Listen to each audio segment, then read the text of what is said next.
قافتكو عائشان هاتي مؤمن توتا حالا غاري كيست نبين أرجيت يا رسول الله ميدوا إنا قد آيتين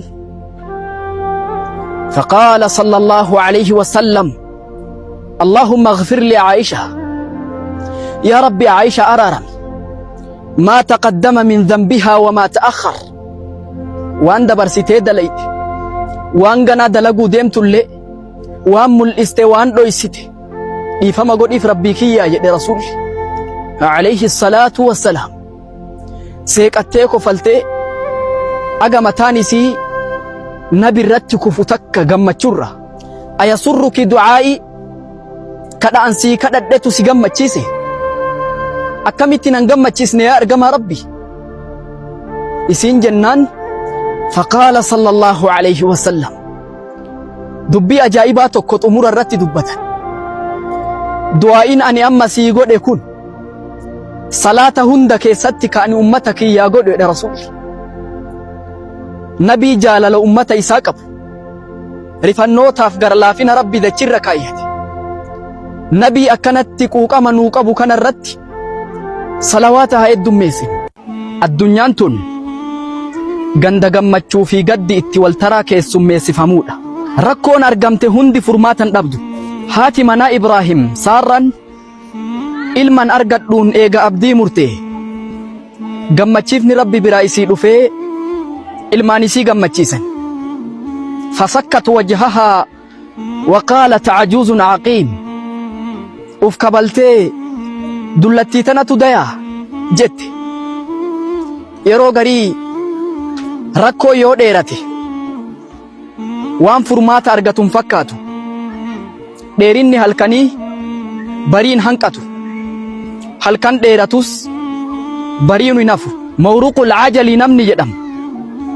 dacawtu rabbii 20 sana rabbii kiyya waggaa 20 kadhe garuu waan san ufirratti qabataman argine ufi abdii murre jedhe rahmatullahi alayhi karra rabbii itti deddeebii dhadhay abdii murtee biraan galin ibnu mas'uud akkana jedha galaanni salphinaa gaafni inni nama liqimsu gaafa of dinqisiifatanii fi gaafa abdii muran jedhe caalan keessan nama maatii isaatiif caalaa tahe jedha rasuulli rabbi alayhi salaatu wassalaam anis maatii kiyyaaf caalaadha nabirraa yoo dubbatan kophee supha huccuu hodha aannan ilma jedhan mana keessatti gaafa tokko Safiyyaa binti Huyay yaabbisuudhaaf lafarra jilbeeffatanii akka isiin irra dhaabbattee ol kortu godhan nama maatii isaa biratti gaaroominaan beekamu tahi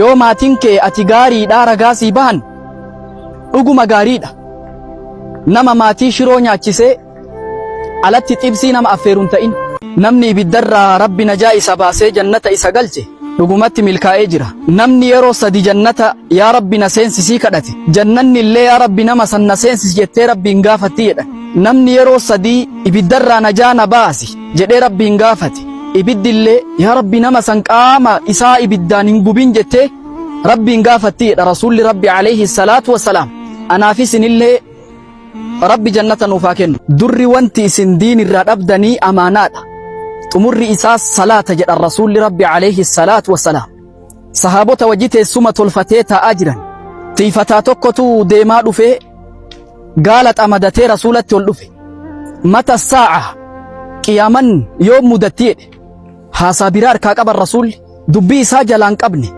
haasawa itti fufanii man saa'il eenyu namni qiyaamarraa gaafate sun haa ana yaa rasuulallah jedhe namichi gaafate sun idhaa duyyi'ati al-amaana fantadhiri saa'a yoo amaanan dayya'amte qiyaamaa eegi jedha rasuulli rabbi alayhi salaatu wassalaam namni amaanaan qabne diin hin qabu amaanaa jabeessuun sifa mu'minarraayi amaanaa ganuun sifa munaafiqarraayi amaanaaf waardiyaa haa ta'an qooda rabbi sii qoode jaaladhu jireenya nama tokkotti hin hawwin waan inni argate beeyta malee waan inni dhaben beeytu Abdallah ibn Mas'ud akkana jedha qooda rabbi naa qoode maa akkana tahe jechurra barbadaa ibiddaa aga inni na jalatti qorrutti irra taa'u wayya jedhe Abdallah ibn Mas'ud. warda bimaa qasama Allahu lak, waan rabbi sii qoode jaaladhu takun aghna annaas, irra dureessa namaa taata. qaala rasuulullaahi sallallahu alayhi wasallam, nabiin rabbi akkana jedhan, alaa unabbi'ukum, isinii odeessoo bikhayri a'maalikum, irra caaltuu dalagaa teeysanii, wa azkaahaa cinda maliikikum, ka rabbiin biratti qulqullii sadarkaa qabdu, wa arfacihaa fi darajaatikum, ka sadarkaa keessanillee ol fuutu, ka qadrii isinitti gootu, wa khayrin lakum min infaaqi dhahabi wal fidda, waan meetaa fi ziqayallee isinii caalaa isinitti himu, wa khayrin lakum min an talqaw aduwwakum, aduwwii wal geettanii morma isin dhayanii yookaa isinuu morma jaraa dhooftanii kasanillee isinii caalu isinii himu. qaaluu bala, eeyyatinuu himi jette sahaaban. qaala dhikrullaahi, dhikrii rabbiiti jedha rasuulli alayhi salaatu wassalaam. ibaadaa gurguddarraahi zikriin, wala dhikrullaahi akbar, rabbiin guddina zikrii yoo ragaa godhu zikrii rabbiitu guddoodha jedhe. zikriin qalbii namaa xuma'aniinaatti gooti, zikriin rizqii namaa bal'isti, zikriin rabbitti nama kaleessiti. yeroo kamuu rabbi haa zakkarru, bal'ina keessatti illee dhiphina keessatti illee rabbiin haa zakkarru. dhukkubni abbaan itti yaaddofne hin fayyu. lubbuu tee akka ilma keetii godhi ilaali, bakka guddaa hawwiif. walaa tardaa minha alkhaxa'a, dogongora ittiin hin jaalatin.